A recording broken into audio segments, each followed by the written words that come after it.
अस्सलाम वालेकुम नाज़रीन कराम, मेरा नाम अनस अहमद खान है। अनमोल स्टेट एंड बिल्डर इस्लामाबाद के प्लेटफॉर्म से आपसे एक नई वीडियो एक नए टॉपिक के साथ मुखातिब हूँ। मैं इस टाइम मौजूद हूँ फैसल हिल्स में, और इस टाइम में जो मेरी पिन लोकेशन है वो है फैसल हिल ए ब्लॉक में जो आर्च है उसके पास। तो आपको अपडेट करना था फैसल हिल्स की मार्केट के हवाले से। जो लास्ट एक दो वीक्स में जो अपडेट्स हुई हैं उसके हवाले से आपको अपडेट करना था। जिसमें मैं आपको कहूँगा इससे पहले भी एक इस तरह का ग्लिच आया था फैसल हिल्स की मार्केट में। ग्लिच इस तरह के जनाब 5 से 7 लाख ऑटोमेटिकली एम मुफ्ते में जो मार्केट थी वो इंक्रीज़ हो गई थी।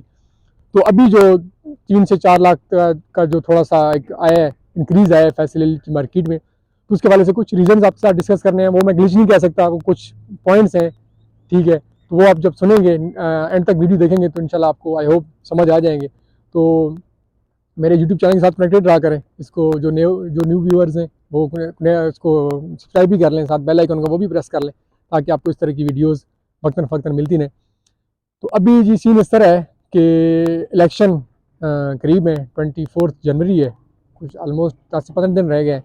तो मोस्टली कुछ क्लाइंट्स को नहीं पता होता, एंड यूज़र को स्पेशली क्या नहीं पता होता, हमारे ओवरसीज़ भाइयों को जो रियल स्टेट में इन्वेस्ट करने के लिए इंटरेस्टेड होते हैं, कि जब भी इलेक्शन अनाउंस होते हैं, क्योंकि हर 5 साल बाद इलेक्शन होते हैं, तो जो नई गवर्नमेंट आती है तो उसमें ये होता है कि जो भी ओवरसीज़ इन्वेस्टर्स होते हैं या मल्टीनेशनल कंपनीज होती हैं, तो वो जो इन्वेस्ट करने का उनका होता है कि जी हम जमहूरी हुकूमत में इन्वेस्ट करेंगे, ठीक है। तो अभी जो सिनेरियो चल रहा है, अगर पोलिटिकली देखा जाए तो ऐसा कुछ नज़र नहीं आ रहा इलेक्शन में, बट फिर भी एटलीस्ट एक गवर्नमेंट तो एक बॉडी आज प्रॉपर बैठेगी जो पॉलिसी बनाएगी, जो बाकी दुनिया को दिखाएगी कि हम क्या करने लगे हैं मुल्क के साथ अगले 5 साल में, ठीक है। तो इस वजह से फैसल हिल्स की मार्केट में भी इसी वजह से जो इन्वेस्टर्स होते हैं मोस्टली वो हर प्रोजेक्ट में जाके देखते हैं कि जनाब जहाँ पे 15% डिक्रीज़ हुआ है रेट, 20% डिक्रीज़ हुआ है, तो वो कैश पे 25% माइनस में चीज़ उठा ली।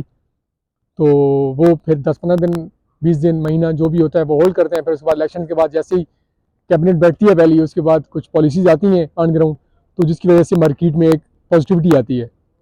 तो एक ये मेन पॉइंट है, क्योंकि हमें काफ़ी कॉल्स आ रही हैं कि जी अभी आप, पहले हम कहते थे कि जी 28 29 में आपको प्लाट मिल जाएगा, अभी आप कहते हैं 30 32 में आपको प्लाट मिलेगा। तो ये कोई हमारे अपने पर्सनल प्लाट नहीं होते, ठीक है, और ना हमने पर्सनली कोई रेट इंक्रीज़ किए होते हैं। ये ओवरऑल एक मार्केट होती है, ठीक है, उसके साथ हमें चलना पड़ता है, ठीक है।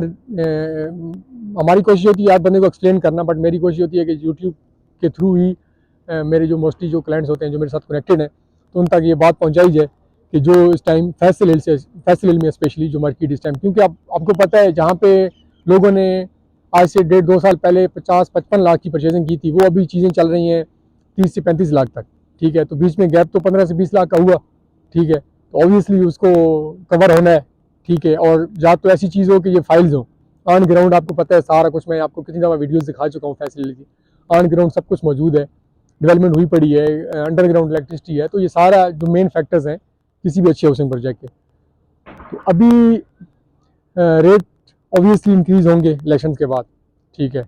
ये मैं नहीं कह सकता कि ये कोई वैसी है, लेकिन हाँ एक चीज़ है कि अवेलेबिलिटी काफ़ी ज़्यादा आएगी। अभी अगर आप फॉर एग्जांपल आप, अभी ऐसा पॉइंट है कि हम किसी को ये भी नहीं कह सकते कि आप वेट कर लें। अब इलेक्शन के बाद कोई ऐसी अनहोनी होती है कि जिसके बाद डायरेक्टली रेट्स चले जाते हैं 45 50 पे, ठीक है। तो तब भी हमें लोग कोसते हैं कि जी आपने हमें कहा था कि आप वेट कर रहे हैं, इलेक्शन के बाद आप ले लीजिएगा, क्योंकि इलेक्शन के बाद तो इन्वेंट्री आनी है और धड़ाधड़ इन्वेंट्री आएगी मार्केट में सेल के लिए। और फिर जब चीज़ की अवेलेबिलिटी होती है तो आपको पता है कि डिमांड और सप्लाई का क्या रूल होता है कि जितनी ज़्यादा मार्केट में अवेलेबिलिटी होगी उतना रेट नेगेटिव ही जाएगा, ठीक है। तो ये कुछ चीज़ें थी जो आपके साथ डिस्कस करना थी, ठीक है। इस तरह फैसल टाउन फेज़ 2 जो चल रहा है वो भी ऑब्वियसली माइनस में चल रहा है। फिर इस तरह साथ उसके साथ एक दूसरी बुकिंग आ गई ओवरसीज़ की, ओवरसीज़ इनक्लेव की फैसल टाउन फेज़ 2 में, वो भी अभी तक अवेलेबल है। जहाँ एक तरफ जनरल ब्लॉक की बुकिंग जो कि 3 दिनों में क्लोज हुई थी, और जहाँ ओवरसीज़ की अगर लोकेशन वाइज देखा जाए तो ओवरसीज़ बहुत ज़्यादा समझ आने वाली चीज़ है, क्योंकि मैं आपको इंशाल्लाह नेक्स्ट कुछ वीडियोज़ में उसका मैं प्रॉपर आपको साइट विजिट करवाऊँगा, तो आपको समझ आ जाएगी। अभी अब यहाँ पे मैं आपको एक्सप्लेन नहीं कर सकता। बहरहाल जी ये कुछ चीज़ें थी जो मैंने आपसे आज डिस्कस करना थी, ठीक है। तो इस तरह की इंशाल्लाह वीडियोज़ आपको वक्तन फ़क्तन मिलती रहेंगी। इलेक्शन में लाजमी हिस्सा लीजिए, अपना वोट लाजमी कास्ट कीजिए, ठीक है। और अपना ख्याल रखें, अपने इर्द गिर्द लोगों का ख्याल रखें। मिलते हैं नेक्स्ट वीडियो में इंशाल्लाह। अल्लाह हाफ़िज़।